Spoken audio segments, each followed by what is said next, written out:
খুলে নেওয়ার ক্ষমতা কারো বাপের নেই। ছাবলামু ধরেছ? মাইক খুলে নেওয়ার পারমিশন তোমায় কে দিয়েছে? কেউ যদি মনে করে দুটো মসজিদের মাইক খুলে আমি বিরাট কিছু হয়ে গেলাম, আমরাও তাদেরকে বুঝাবো এটা অন্যায় করছো, ভুল করছো, শুধরে যাও।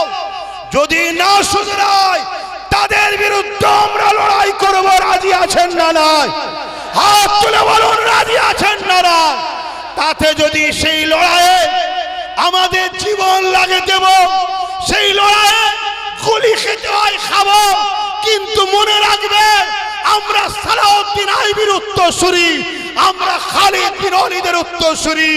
ইতিহাস আমাদের প্রমাণ করে দিয়েছে আমরা মরাকে অতটা পছন্দ করি যতটা তোমরা বাঁচাকে পছন্দ করো।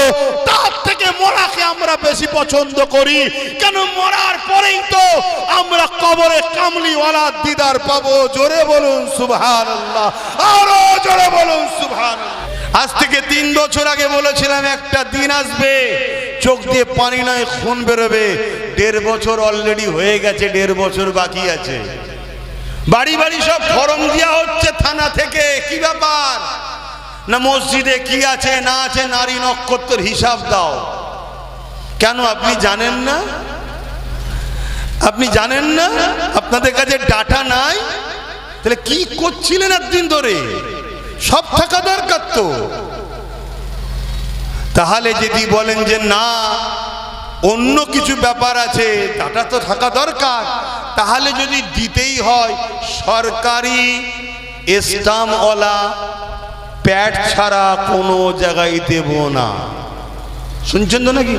আর যেটা দেবো তার রিসিভও নেবো, আগে থেকে জেরক্সও করে রাখবো। আর মাইক খুলে নেওয়ার ক্ষমতা কারো বাপের নেই। কথা বুঝে আসছে? হ্যাঁ বলতে পারেন সিস্টেম কোর্টের আছে, কোর্টকে তো মানি রে বাবা, আইনকে মানবো না? দেশে বসবাস করবো, তাই তো সমাজ বিরোধী দেশ বিরোধী হয়ে গেলাম। কিন্তু মাইক খুলে নেবার অধিকার কে দিয়েছে? ছাবলামু ধরেছ? মাইক খুলে নেবার পারমিশন তোমায় কে দিয়েছে? নয়, নিজেদের ইনসাফ ইনসানিয়াত অধিকার পাওয়ার জন্য যে কোনো বিষয় হলে প্রশাসনকে জানাবেন। যদি বলেন গুরুত্ব না দেয় সেটাকে নিয়ে যোগাযোগ করবেন, ডাইরেক্ট হাইকোর্ট করবেন, তখন সেই প্রশাসন ভাইও দেখবেন ছুটছে। কথা বুঝছেন তো নাকি? হ্যাঁ, তিনি যদি তেনার ডিউটি না পালন করেন তেনাকেও কিন্তু দেশের আইন ছাড়বে না। আমরা সবাইকে ওপরে দেশ ও দেশের আইনকে প্রাধান্য দিই, ঠিক তো নাকি? মাইক খোলার অধিকার কারো নাই। আওয়াজের ব্যাপার আছে, যেটা সংবিধানে আছে, দেশের আইনে আছে, সেটাকে মান্যতা দেওয়া উচিত, সেটাকে আপনারা মান্যতা দেবেন। কিন্তু কারো মাইক খুলে নেবার পাওয়ার নেই। কিন্তু অনেক জায়গায় যেটুকু যা হচ্ছে শুধুমাত্র আমাদের নিজেদের দোষের জন্য আজকে হচ্ছে। আমাদের মধ্যে গাদ্দার আছে। আবার বলছি, সমস্ত কিছুর মেন ক্ষতির পান্ডা হলো মুনাফিক মুসলমান আমাদের মধ্যে আছে। কেউ যদি মনে করে দুটো মসজিদের মাইক খুলে আমি বিরাট কিছু হয়ে গেলাম, আমরাও তাদেরকে বুঝাবো এটা অন্যায় করছো, ভুল করছো, শুধরে যাও। যদি না শুধরায় তাদের বিরুদ্ধে আমরা লড়াই করব। রাজি আছেন না? নয় হাত তুলে বলুন রাজি আছেন না? নয় তাতে যদি সেই লড়াইয়ে আমাদের জীবন লাগে দেব, সেই লড়াইয়ে গুলি খেতে হয় খাবো, কিন্তু মনে রাখবে আমরা সালাউদ্দিন আইবির উত্তরসূরি, আমরা খালিদ বিন ওয়ালিদের উত্তরসূরি। ইতিহাস আমাদের প্রমাণ করে দিয়েছে আমরা মরাকে অতটা পছন্দ করি যতটা তোমরা বাঁচাকে পছন্দ করো। তার থেকে মরাকে আমরা বেশি পছন্দ করি। কেন? মরার পরেই তো আমরা কবরে কামলিওয়ালা দিদার পাবো। জোরে বলুন সুবহানাল্লাহ, আরো জোরে বলুন সুবহানাল্লাহ।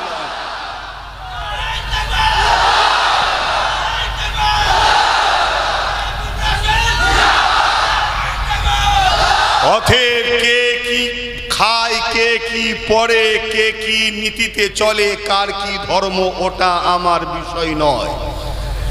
আমাদের লড়াই কোনো ধর্মের বিরুদ্ধে নয়। কেন? ইসলাম আমাকে শিখায়নি অন্যের ধর্মকে গালি দাও। ইসলাম আমাকে শিখায়নি অন্যের ধর্ম নিয়ে কটু কথা বলো, আমাদের লড়াই কোনো ধর্মের বিরুদ্ধে নয়, আমাদের লড়াই হলো জুলুমের বিরুদ্ধে, অন্যায়ের বিরুদ্ধে, এবং আমরা পক্ষে হলাম মানবতার, সভ্যতার, ইনসাফের, ইনসানিয়াতের। কিন্তু দুঃখের বিষয় কি জানেন, একটা বাক্য বারবার শুনলেও হাকিকাত এটাই যে লোহা যত শক্তিশালী হোক গাছকে কাটতে পারত না যদি তার স্বাদ গাছ না দিত। অতএব এ সমাজে কিছু নামধারী মুসলমান বর্তমান বেরিয়েছে, আপনাদের এলাকাতেও আছে। এরা নামধারী মুসলমান, এদেরকে আরবিতে বলা হয় মুনাফিক। কি বলা হয়? ঠিক যেমন মুসাইলামাতুল কাজ্জাব, ও নামধারী মুসলমান, কিন্তু ও উম্মতে মুহাম্মাদির মধ্যে একটা ফিতনা ছড়াবে বলে কি করলো, ইসলামিক দুশ্মন রাষ্ট্রগুলোর থেকে সেনা সহযোগিতা নিল। 90,000 সৈন্য দিয়েছিল মুসাইলামাতুল কাজ্জাবকে পাহারা দিবার জন্য। শুনছেন আমার যুবকরা? 90,000 সৈন্য। হযরতে সিদ্দিক আকবর 10,000 সাহাবাদের নিয়ে বেরোলেন। কোথায় 90,000 আর কোথায়, জোরে বলো, 90,000টা বেশি না 10,000টা বেশি? তাহলে 90,000 মুসাইলামাতুল কাজ্জাবের দিকে এবং অস্ত্রধারী ইসলামিক দুশ্মন রাষ্ট্রগুলো দিয়েছে তোকে নিরাপত্তা। আর আবু বকর সিদ্দিক তিনি যাচ্ছে মাত্র 10,000 সাহাবাদের নিয়ে। কারণ কি? শোনো, কারণ হলো এটা, বিজয় কখনো ইসলামের পক্ষের অনুসারীদের সংখ্যা দিয়ে হয়নি। আমাদের বিজয় যতবার হয়েছে ইমানের পাওয়ারে হয়েছে। জোরে বলুন সুবহানাল্লাহ।